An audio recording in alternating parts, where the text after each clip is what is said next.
Bapak, Ibu, dan para hadirin yang kami hormati, mempelai kedua yang berbahagia, selamat malam, salam sejahtera untuk kita semua. Sebelumnya, marilah kita panjatkan puji syukur di hadirat Tuhan Yang Maha Kuasa atas segala nikmat dan karunia-Nya, sehingga pada hari ini, pada malam ini kita dapat berkumpul di Gereja Kristen Jawa Wisma Panambah di Pandian Lak Boyolali dalam keadaan sehat walafiat dalam rangka penyertaan perkawinan saudara Arinda Dwi Febrianto dengan saudari Maria Ikawati. Pada malam hari ini kami mewakili Bapak Kepala Dinas Kependudukan dan Catatan Sipil akan melaksanakan penyertaan perkawinan antara Arinda Dwi Febrianto dengan saudara Maria Ikawati tersebut, bahwa pada sore hari tadi pada jam 5 telah dilaksanakan, panjang kedua telah dilaksanakan beberapa perkawinan menurut tata cara agama Kristen. Dengan telah dilaksanakannya beberapa tersebut, maka perkawinan kedua telah dinyatakan sah menurut agama, dan untuk selanjutnya harus dicatatkan agar perkawinan dinyatakan sah menurut hukum negara. Sebelum sidang penyertaan perkawinan ini kami mulai, terlebih dahulu kami akan meneliti data-data para mempelai, data-data para bapak ibu mempelai, dan data-data para saksi-saksi yang ada di sini. Yang pertama kita mulai dari mempelai pria untuk nama Arinda Dwi Febrianto, pakai I. Tempat tanggal lahir Boyolali 4 Februari 1982 untuk agama Kristen. Untuk tempat tinggal Garen RT 1 dari 3 Pandian Lak Boyolali. Untuk status jejaka. Untuk calon mempelai wanita nama Maria Ikawati. Untuk tempat tanggal lahir Karanganyar 21 Agustus 1981 untuk agama Kristen. Untuk tempat tinggal Garen RT 4 RW 3 Pandian Lak Boyolali, tetangga desa ini. Untuk status perawat. Untuk bapak ibu para orang tua yang ada di sini, bapak ibu para orang tua mempelai pria, untuk nama ayah Pak Pukul Raharjo, lalu ibu Sulistiawati. Lalu untuk orang tua dari yang mempelai wanita, Ibu Suwarsi. Sedang untuk saksi-saksi yang ada di sini, saksi pertama Bapak Marnyanto, saksi kedua Bapak Setio Budi. Setelah semuanya sudah sesuai dengan data yang dapat kami dan semuanya sudah hadir dengan lengkap, maka sidang penyertaan perkawinan antara saudara Arinda Dwi Febrianto dengan saudari Maria Ikawati pada hari ini Jumat tanggal 9 Januari 2015 pukul 18.45 kami nyatakan dibuka.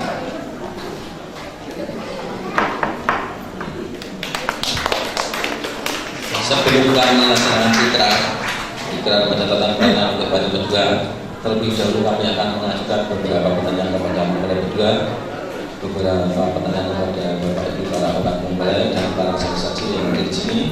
Pertanyaan pertama kami ajukan kepada mempelai pria, mohon dijawab, apakah panjenengan saudara Arinda Dwi Febrianto bersedia menerima saudari Maria Ikawati sebagai istri panjenengan?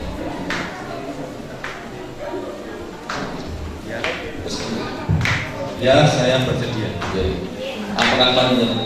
Apakah sebelumnya panjenengan pernah mencatatkan perkawinan dengan orang lain? Tidak. Pada hari ini panjenengan melaksanakan penyertaan perkawinan dengan saudara Maria Ikawati. Apakah panjenengan dipaksa oleh orang lain? Tidak. Ikhlas. Apakah perkawinan saudara pada hari ini dilandasi rasa cinta? Iya. Benar-benar cinta? Iya.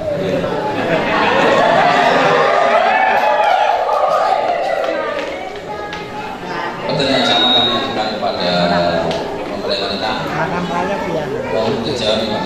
Apakah panjenengan saudari Maria Ikawati bersedia menerima saudara Arinda Dwi Febrianto sebagai suami panjenengan? apakah sebelumnya panjenengan pernah mencatatkan perkawinan dengan orang lain? Pada hari ini panjenengan melaksanakan pencatatkan perkawinan dengan saudara Arinda Febrianto. Apakah panjenengan dipaksa oleh orang lain? Apakah perkawinan saudara pada hari ini dilandasi dengan benar-benar rasa cinta? Sebelum kami lanjutkan pertanyaan yang lain, kami akan menyampaikan beberapa hal prinsip dari Undang-Undang Perkawinan Nomor 1 Tahun 1974. Pada pasal 33 Undang-Undang Perkawinan tersebut, suami istri wajib saling menghormati, saling mencintai, saling setia, dan saling memberi bantuan lahir batin yang satu kepada yang lain. Saya yakin bahwa pendeta Budian pada cerita kita menyampaikan dengan selengkap-lengkapnya dan sejelasnya tentang kewajiban sebagai suami dan kewajiban sebagai istri. Yang kedua adalah asas monogami. Asas monogami sendiri adalah tidak boleh mempunyai istri atau suami lebih dari satu. Jadi satu suami, satu istri, satu selamanya. Pertanyaan yang terakhir kami ajukan kepada Bapak Buddha, mohon dijawab dengan kompak dan bersama-sama. Apakah panjenengan berdua bersedia melaksanakan kewajiban-kewajiban sebagai suami istri dengan baik? Ya, kami bersedia. Apakah panjenengan berdua bersedia melaksanakan asas monogami cukup? Oh, Mas Alinda, istrinya dulu Mbak Maria Kawali, sebaliknya? Ya, kami bersedia. Satu selamanya. Oke, terima kasih. Pertanyaan selanjutnya kami ajukan kepada Bapak Ibu para orang tua mulai atas perkawinan antara putra putri panjenengan saudara Alinda Febrianto dengan saudari Maria Kawali.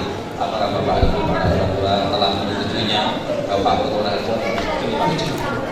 Ibu Sulisdawati, lalu Ibu Sumarsi, sudah setuju ya? Terima kasih. Pertanyaan selanjutnya kami ajukan kepada Bapak saksi-saksi yang hadir di sini atas pelaksanaan perkawinan antara saudara Alinda Febrianto dengan saudari Maria Kawali pada hari ini dilaksanakan berlandaskan pada cinta tanpa paksaan dari siapapun.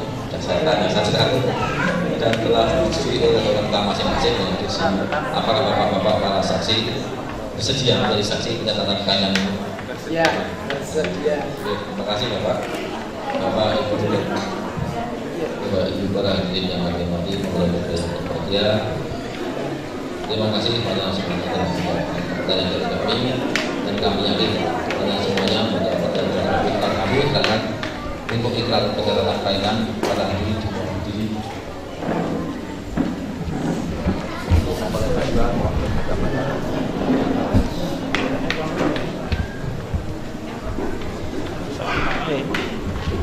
Kami atas nama pemerintah Republik Indonesia yang berdasarkan pada Pancasila dan Undang-Undang Dasar 1945 serta berdasarkan pada Undang-Undang Perkawinan yang berlaku di Indonesia.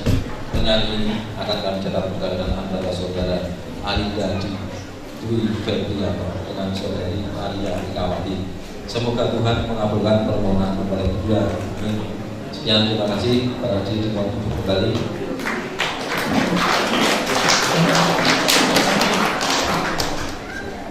Acara selanjutnya adalah penandatanganan berita acara dan penandatanganan perkawinan antara saudara Alinda Dwi Febrianto dengan saudara Maria Kawali pada hari ini telah syah menurut hukum negara. Dan pada hari ini juga karena berkas yang dirampaikan pada kami sudah kami nyatakan lengkap, nanti akan kami serahkan kutipan akta perkawinan kepada kedua. Namun sebelumnya kami akan menyampaikan beberapa pemberitahuan sebagai berikut, bahwa masing-masing mempelai Mas Arinda Dwi Febrianto dengan saudari Maria Kawali nanti akan mendapatkan satu lembar kutipan akta perkawinan yang ditulis dalam dua bahasa Indonesia dan bahasa Inggris, sehingga akta perkawinan tersebut berlaku secara internasional.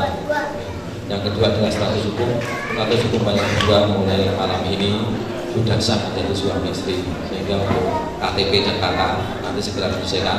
Oke, untuk nanti kalau membuat kakaknya itu Mas Arinda sebagai kepala rumah tangga, Mbak Maria Kawali sebagai istri. Yang ketiga adalah kutipan akta perkawinan yang nanti akan kami serahkan. Itu nantinya sebagai salah satu syarat untuk permohonan akta kelahiran dari putra putri panjang kelak. Oke. Untuk selanjutnya akan kami serahkan kutipan akta pekan kepada berdua. Kalian berdua mohon untuk berdiri.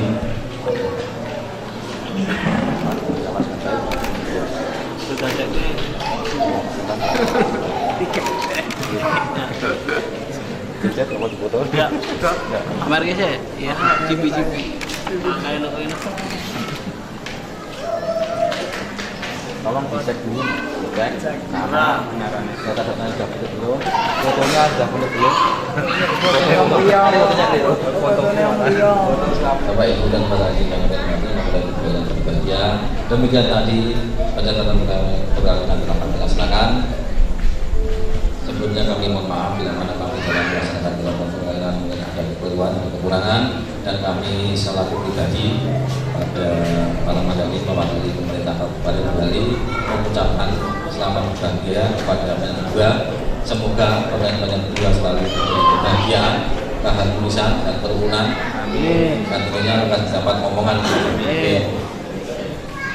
Baiklah, untuk selanjutnya karena pertanyaan telah berlangsung dengan lancar, maka sidang pertanyaan antara saudara Ali dan Ibu dengan saudara Maria Irawati pada hari ini Jumat tanggal 9 Januari 2015 kami nyatakan selesai dan tutup. Sekian, terima kasih.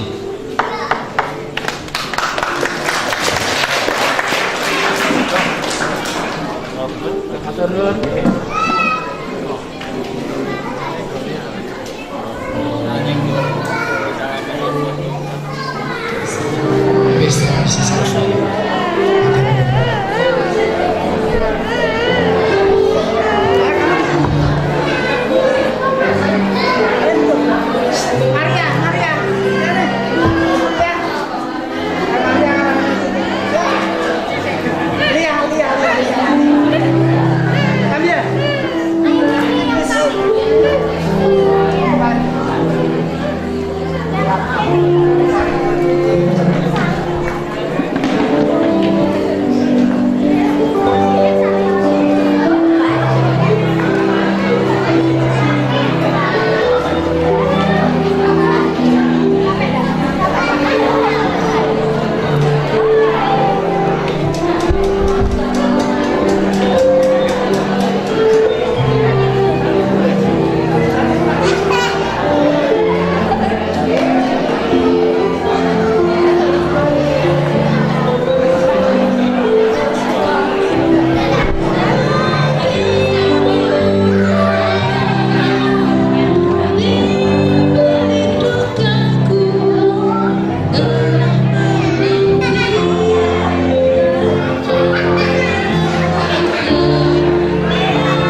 kempalan pandonga ucap syukur brayat Ibu Suwarsi ingkang dirahmatan.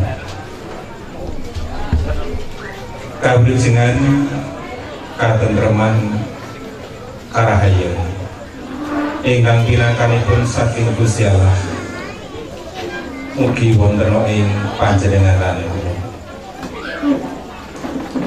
Para sederek, para rawuh ingkang saduhu kinurmatan, wonten ing dalu menika panjenengan kaaturan rawuh wonten griyanipun Ibu Suwarsi. Wonten ing mriki panjenengan sakaya kawula hanyang kuyung brayat Ibu Suwarsi anggenipun caos atur panuwun syukur wonten ing ngarsanipun Gusti Ingkang Maha Kuwasa ingkang sampun kepareng wonten ing dalu kalawau watawis jam gangsal. Panjenenganipun sederek Maria Ikawati menapa dene anak sederek Arinda Dwi Pribiyanto sampun kepareng kaberkahan wonten ing ngarsanipun Gusti Allah menapa dene wonten ing sangajenging pasamuan nampi berkah suci saking panjenenganipun Gusti Ingkang Maha Kuwasa. Sedayanipun kala wau dipun pitadosi panjenenganipun Ibu Suwarsi mertobine brayat awit saking berkahipun Gusti Allah. Mila wonten ing dalu menika brayat kene ngaturaken panguji syukur pandonga ucap syukur sampun kelampah anggenipun brayat ngaturaken sederek kekalih wonten ing ngarsanipun Gusti Allah. Kinen diberkahi menapa dipun catataken wonten ing pamarentah dados sajugi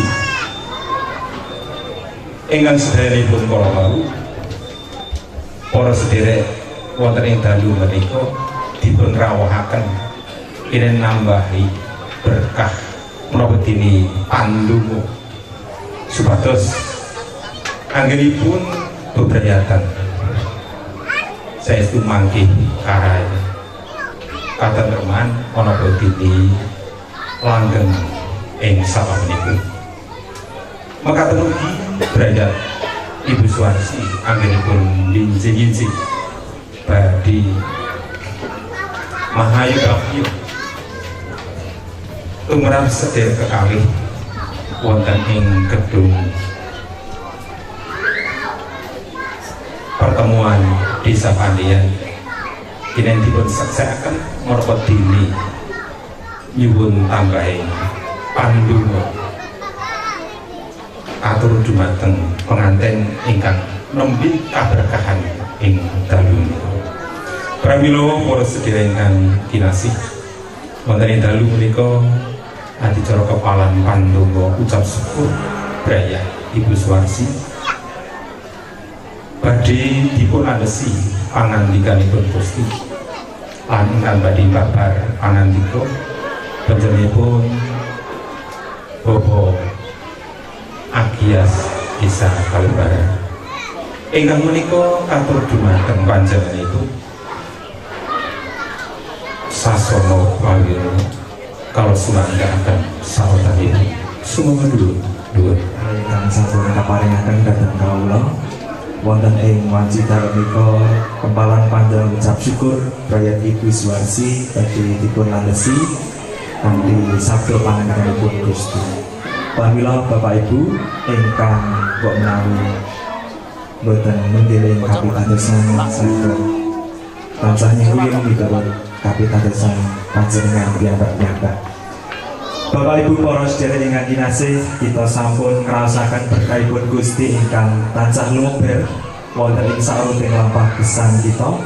Birunganipun ingkang dipun raosaken dening brayat Ibu Suwarsi ing mriki bilih putranipun inggih menika Mbak Maria Ikawati sampun dipun berkahi kalian Mas Arinda dados suami istri wonten ing ibadah pemberkatan nikah kala wau santen kanthi sae lancar lan wilujeng. Pramila ibu bapak para sedherek ingkang kinasih wonten ing ngarsanipun Gusti, kita sesarengan badhe ngaturaken panuwun syukur wonten ing ngarsanipun Gusti Allah. Kita wujudaken kanthi ngrepekaken sesarengan kidung pasaman Kristen angka 300 padha setunggal lan 3 karahayoning tiyang gegriya.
Ibu bapak para sedherek ingkang kinasih, waosan Mazmur wonten ing dalu menika saking Mazmur 128 ayat 1 dumugi 6 kanthi irah-irahan berkahin kulawarga. Kidung ziarah. Rahayu saben wong kang ngabekti marang Pangeran Yehuwa sarta kang ngambah ing dalan pitedhae. Menawa kowe mangan moing kangelane tanganmu, rahayu kowe lan becik kaanane. Rabimu bakal dadi kaya wit anggur kang subur ana ing jerone omahmu, lan anak-anakmu kaya trubusaning wit zaitun kang mupengi mejamu. Lah kaya mangkono anggone bakal kaberkahan wong lanang kang ngabekti marang Pangeran Yehuwa.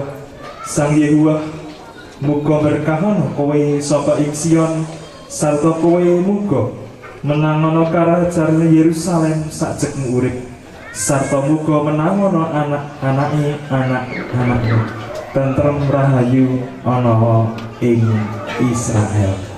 Kita sesarengan badhe lajengaken memuji lan semaken sesami.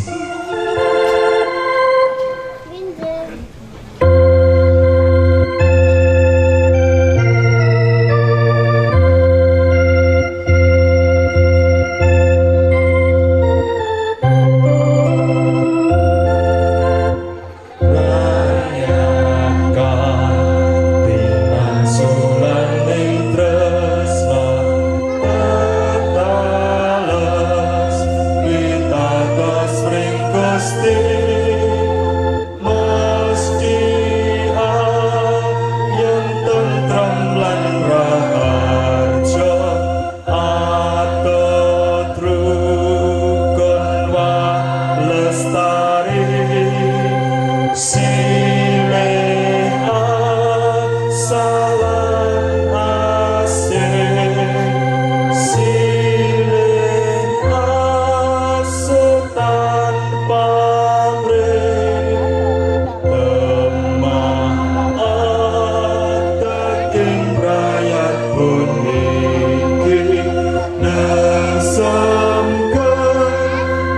sesami Gusti kangge berkahi lan wilujengaken lampahing kepalat pandung ing dalem menika ugi nyawisaken manah kita piyambak nampi sabda pangaringanipun Gusti. Sumangga kita ndedonga.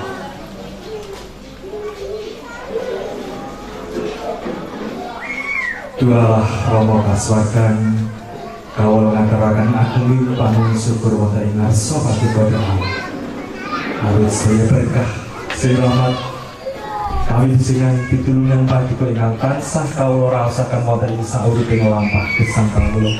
Bidunganipun wonten ing wanci dalem menika kawula sesarengan kaliyan brayat Ibu Suwarsi ing mriki ingkang raosaken kabingan ingkang ageng sanget awit berkahipun Gusti kemahan sedaya acara ibadah pemberkatan nikah Mbak Maria Ikawati kalian Mas Arida sampun kelampahan kanthi sae lancar lan wilujeng menika namung saking pitulunganipun Gusti kemawon.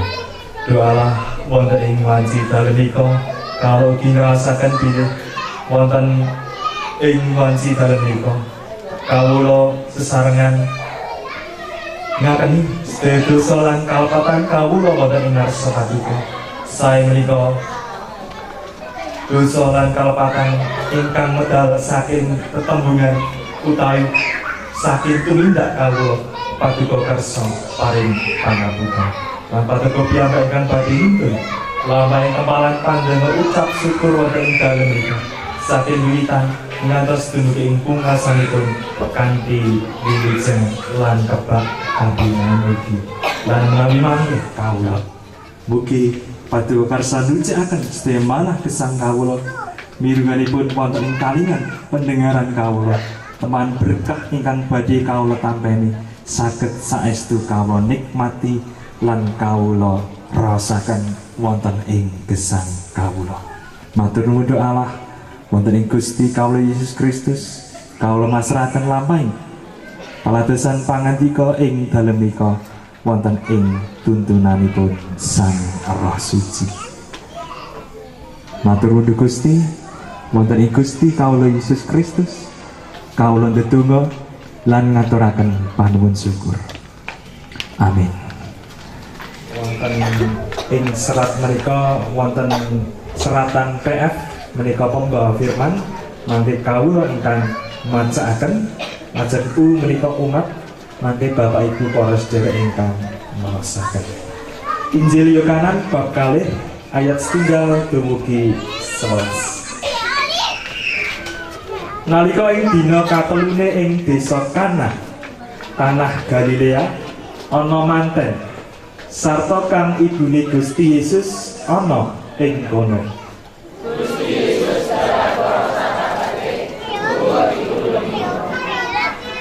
Bareng padha kekurangan anggur kang ibune Gusti Yesus tumuli ngendika marang panjenengane padha kentekan anggur.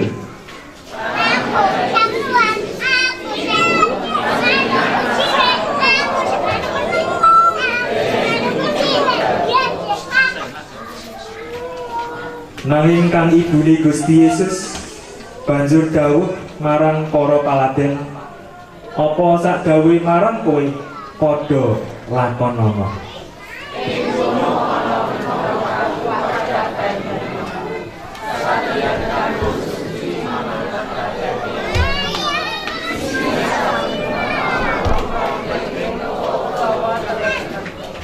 Gusti Yesus tumuli dawuh marang para paladen mau, gentonge padha kebak ana banyu. Tumuli iya diiseni nganti kebak. Gusti Yesus banjur ngendika, saiki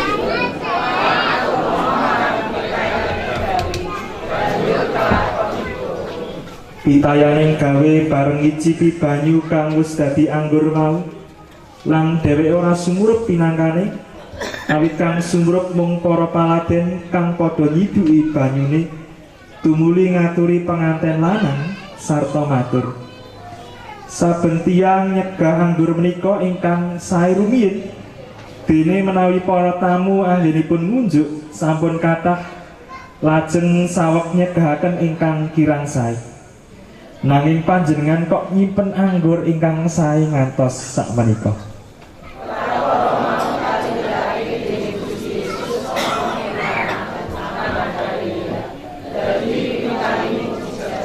Sesarengan lan srana mangkono panjenengan wis babarake kaluhuran para sakabate tumuli padha pracaya marang panjenengan.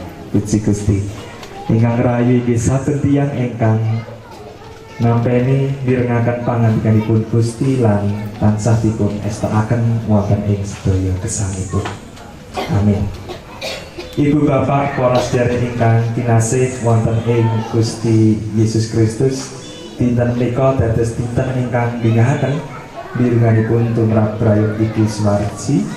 Inggih menika Mbak Maria kalian Mas Arinda sampun dipun berkahi dening Gusti dados suami istri ingkang sah wonten ing ngarsanipun Gusti, wonten ing ngarsanipun pasamuan ugi wonten ing ngarsane pemerintah utawi negara.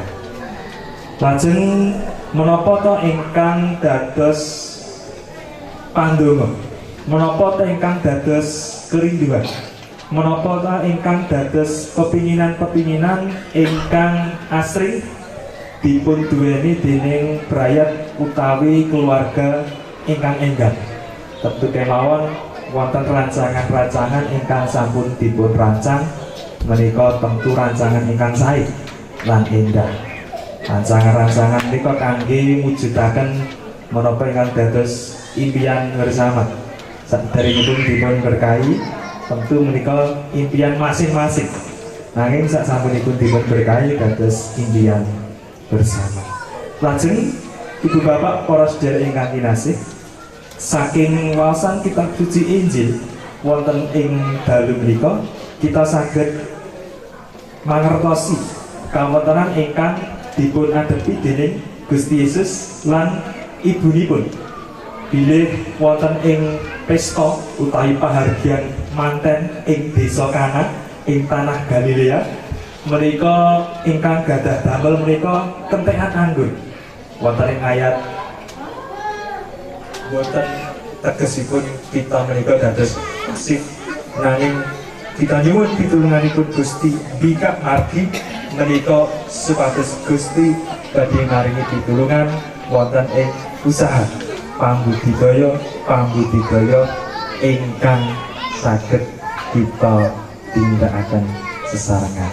Dados nyuwun tulung dhateng Gusti, sanes nyuwun tulung dhateng Gusti sing sanesipun Gus lebet wonten ing happy ending, boten wonten cacatipun. Angguripun lambang pesta menika taksih wonten, malah menika saged maluber-luber dipun rasaken dening sedaya tamu undangan. Lajeng wonten ing pundi mujizat lai berkah menika saged kita nambahi. Mbok menawi wonten ingkang maringi jawab kuncine ya saka Ibu Maryam. Ibu Maryam nek ora ngendika dateng Gusti Yesus bab anggur kang entek mesti bakal ora ana mujizat. Ugi mbok menawi wonten ingkang paring jawab kuncine ana ing para paladen mau sing gelem bangun turut napa kemawon ingkang dipun dawuhaken dening Gusti Yesus. Ugi wonten mbok menawi ingkang maringi jawab merga ana gentong akeh. Yen ora ana gentong, anggur sing akeh kuwi arep didokoke ngendi? Mbok menawi ugi wonten ingkang paring jawab para penganten utawi pemimpin pesta pitayane gawe ingkang siap sedia ngadepi sedaya perkawis pergumulan utawi permasalahan. Nanging Bapak Ibu, kunci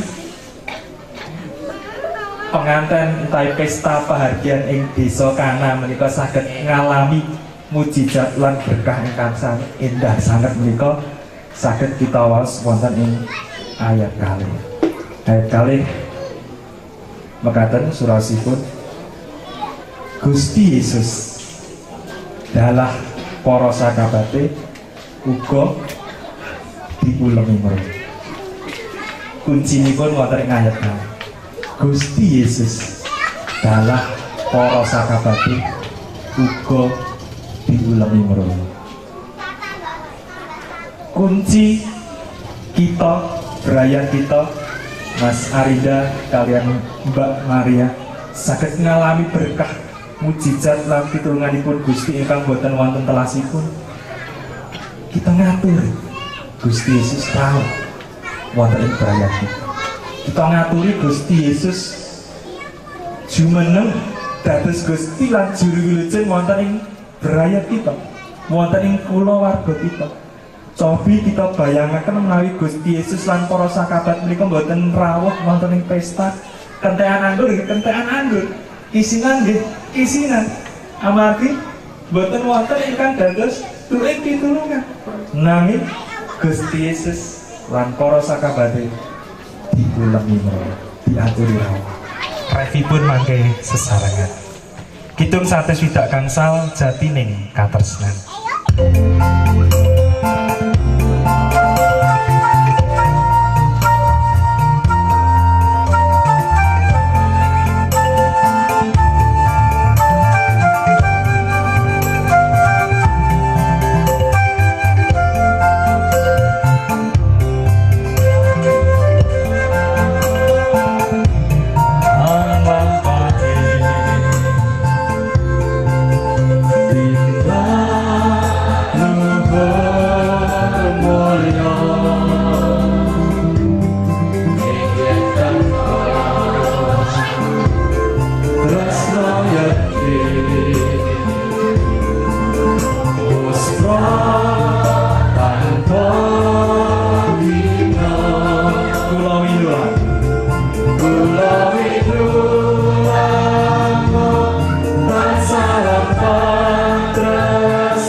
Pasaman kakuk kemawon.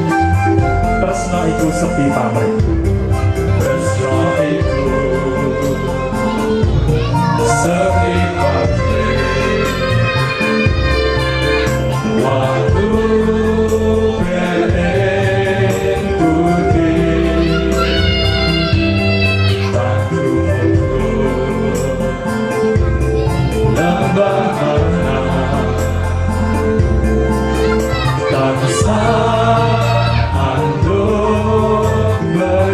sesarengan kula winulana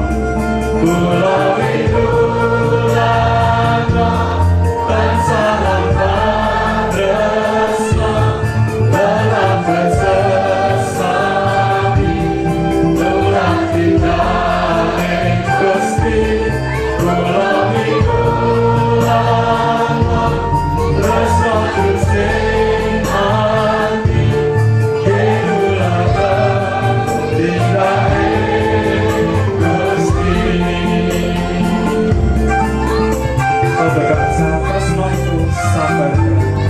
pasaman putri kemawon.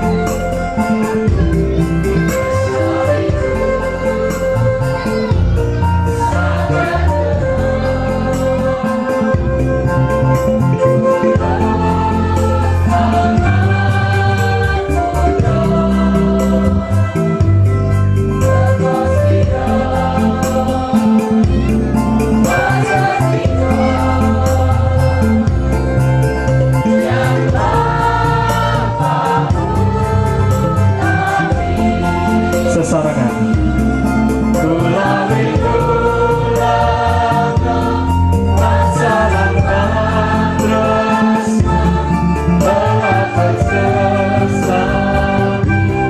tulah kita ing Gusti kula winulana tresna Gusti ati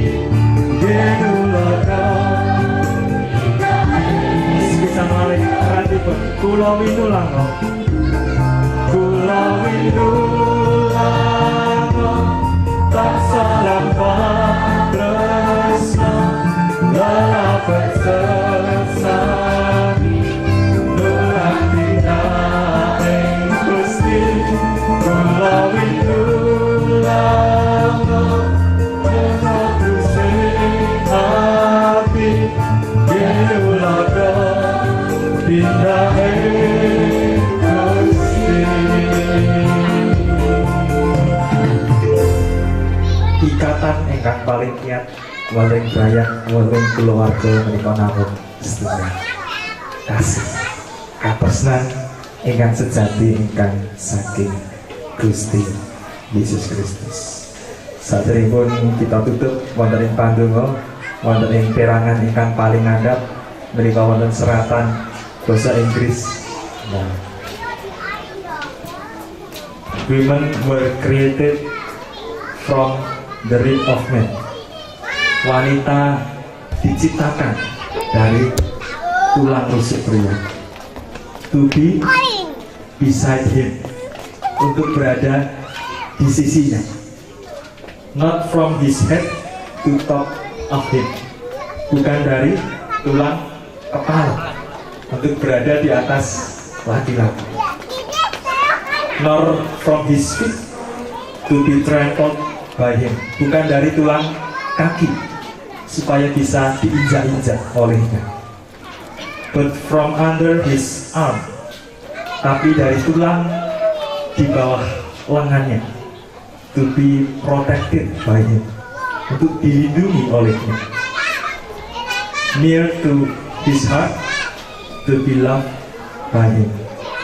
Diambil dari tulang yang ada di dekat jantungnya, dekat hatinya, untuk selalu dicintai dan dikasihi. Wanita diciptakan dari tulang rusuk pria untuk berada di sisinya, bukan dari tulang kepalanya untuk berada di atasnya, bukan dari tulang kaki untuk diinjak-injak oleh laki-laki, tapi dari tulang yang ada dekat lengannya untuk dilindungi, dekat dengan hatinya untuk dicintai. Semua kita tutup kanthi pandonga.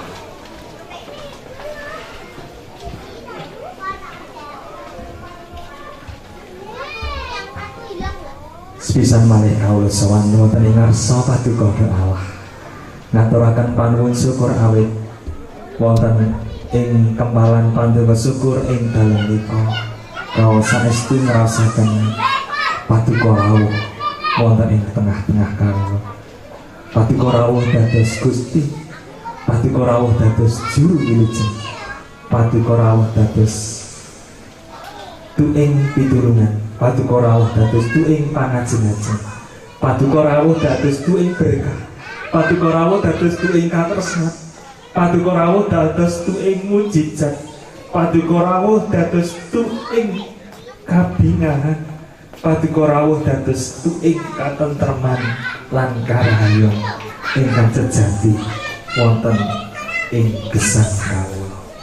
Sasampunipun kawula nampi sabda pangandika paduka menika, kawula tansah ngrasaken bilih gesang kawula menika taksih kathah kebak kakiranipun. Pramila kawula nyuwun paduka ingkang nuntun, paduka ingkang ngiyataken teman sedaya kekirangan-kekirangan menika saged paduka paring pitulungan kawula olah dados kegiatan wonten ing gesang kawula. Paduka piyambak ingkang badhe nuntun berkahi lan maringi pitulungan birunganipun dhateng kula warga enggal Mbak Maria Ekawati lan Mas Arinda Dwi Febrianto. Paduka berkahi wonten ing gesang patitenanipun tansah ngrasaken pitulunganipun Gusti, sih rahmatipun Gusti ngantos dumugi ing salami-laminipun.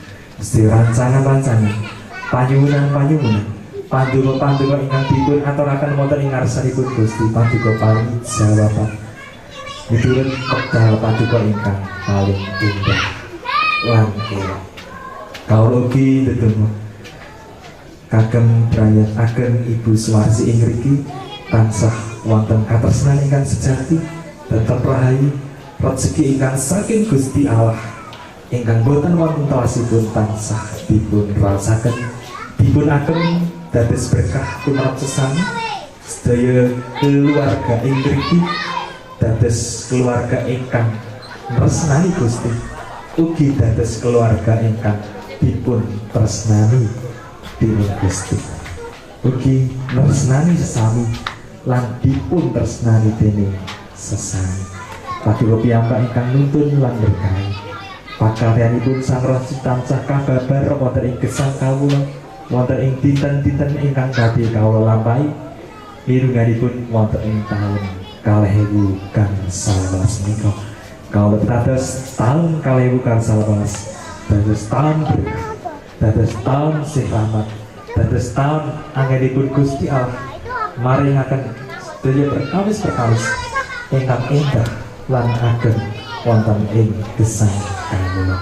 Matur nuwun Allah mugi sedaya sabda pangandika paduka menika saestu pinanem wonten ing manah gesang kawula tuwuh rembaka lan ngedalaken woh-woh ingkang endah lan elok wonten ing ngarsanipun Gusti Yesus Kristus.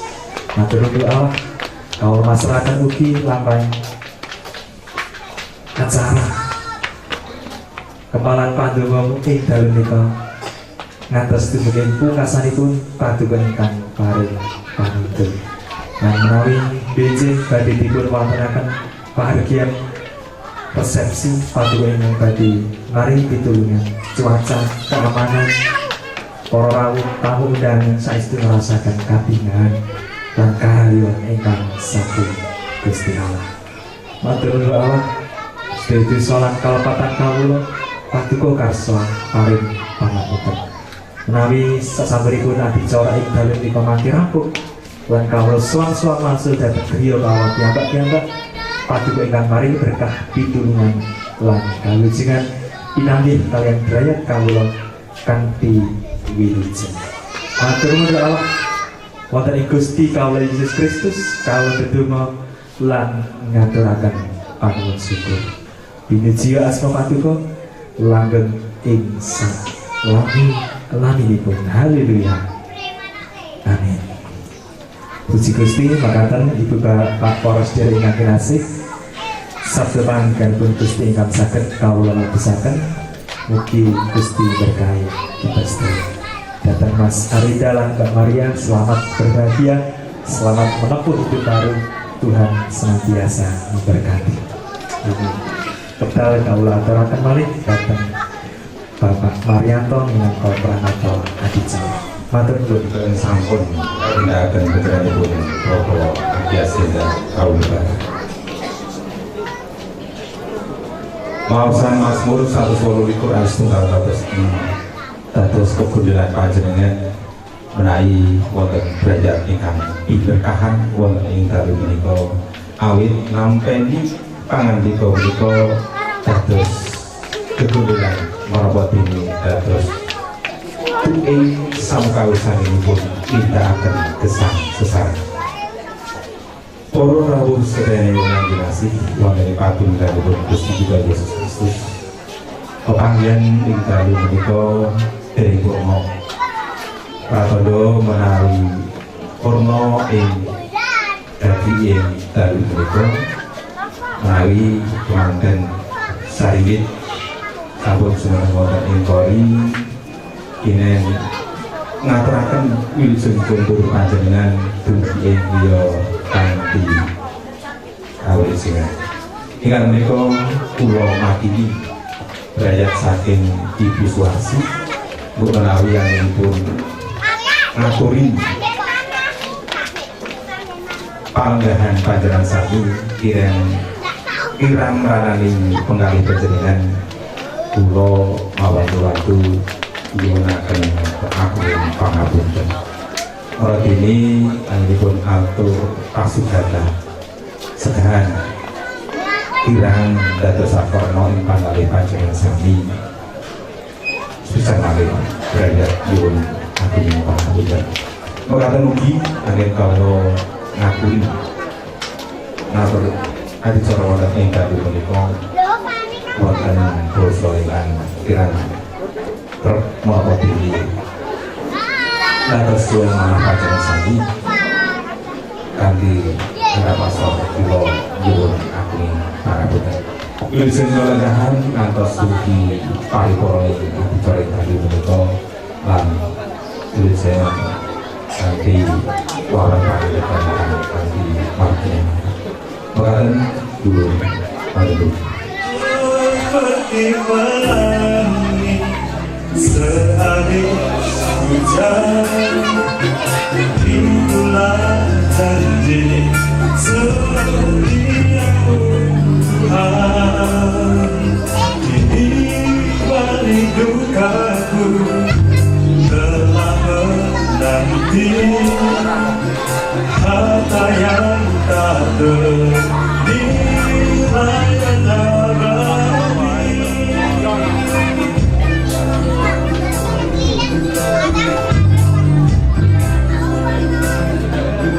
Jalan hidupku tak selalu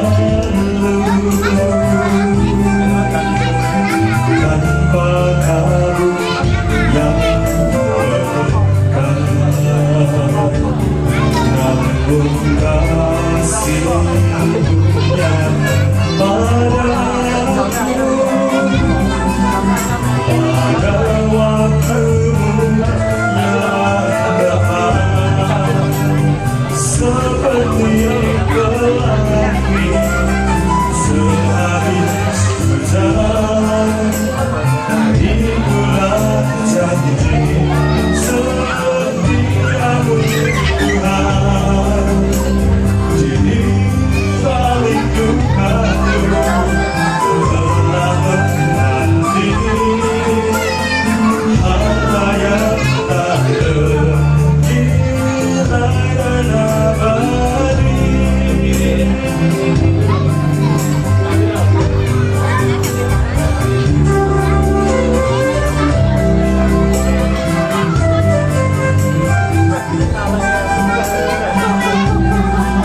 Inilah janji Tuhan, seperti pelangi yang dapat sehabis hujan. Janji Tuhan tidak pernah gagal, selalu digenapi dalam hidup kita.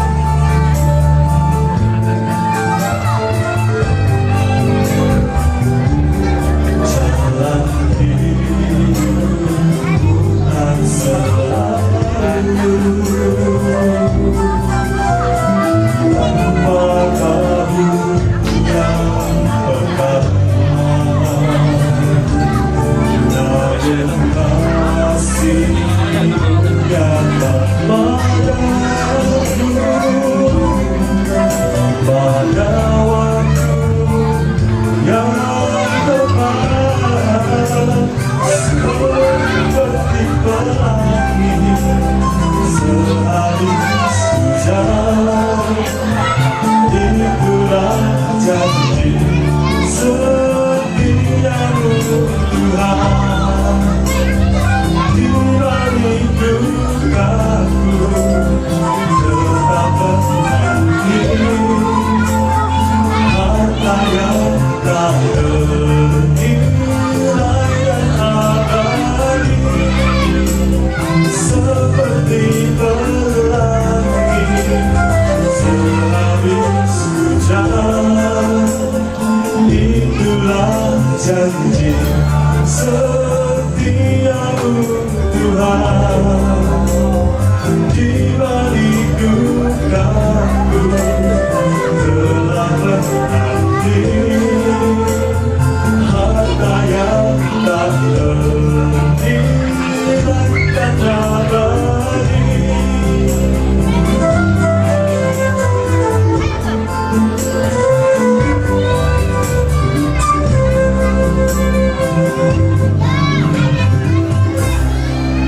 Keluarga Ibu Suwarsi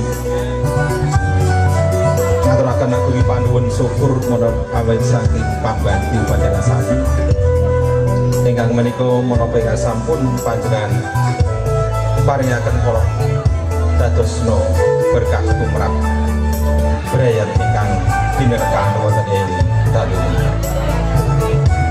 Saking kula ingkang ngaturi adicara wonten ing dalu menika melengganani kathah sajirangan menapa dene alamatipun marwantu kula nyuwun tumurun samudra pangkabi wilujeng boyoripun pinanggih kalian brayat pinanggih wonten ing kawulisengan lan kathah sematen nuwun kondonipun nderekaken sugeng nuwun. Sentuh hatiku, ubah hidupku menjadi yang baru, bagai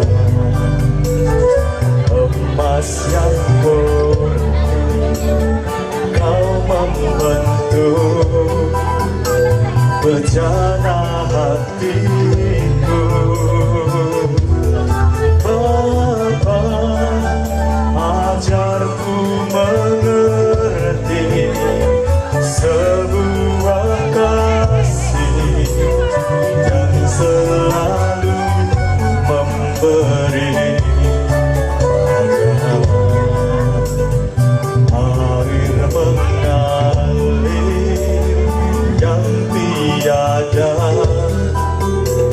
pernah berhenti bagai air. Air mengalir yang tiada pernah berhenti bagai air. Air mengalir yang tiada pernah berhenti.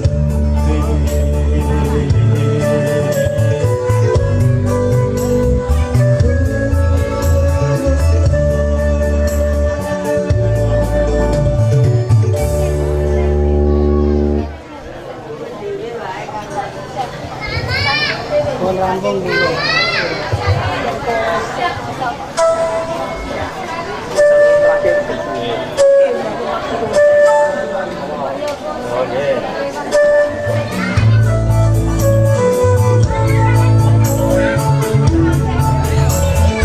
Sekarang kita merasa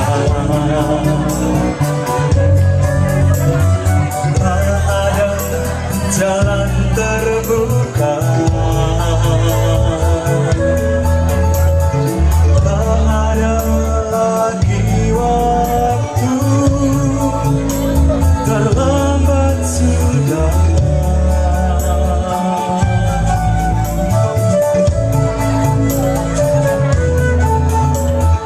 Tuhan tak pernah berdusta, Dia selalu pegang janjinya. Bagi orang percaya, mujizat nyata. Oh, Dia mengerti, Dia peduli persoalan yang kita alami. Dia mengerti, Dia peduli persoalan yang kita alami. Namun satu yang Dia minta, agar kita percaya sampai mujizat.